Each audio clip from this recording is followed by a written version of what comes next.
Captcha verification enhances your online store's security by preventing automated bots, spam, and fake orders. By requiring customers to complete this process before checkout, you'll provide them a safer and better online ordering experience. In this video, let's learn how to enable Captcha verification in Sapaad.Online. Let's get started. On your Sapaad account, go to Setup, Add-ons, then Sapaad.Online Settings. Under the Primary Settings tab, check the box for Enable Captcha Verification and click Save.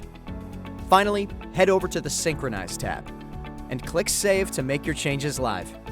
To verify if Captcha verification has been successfully enabled, visit your Sapaad.Online store, place an order, and proceed to checkout. You should encounter a Captcha prompt during the checkout process. And there you have it! You've successfully enabled Captcha verification in Sapaad.Online. Make sure to check out our video on enabling OTP via email in Sapaad.Online. Want to learn more? Click on the link below to book a demo.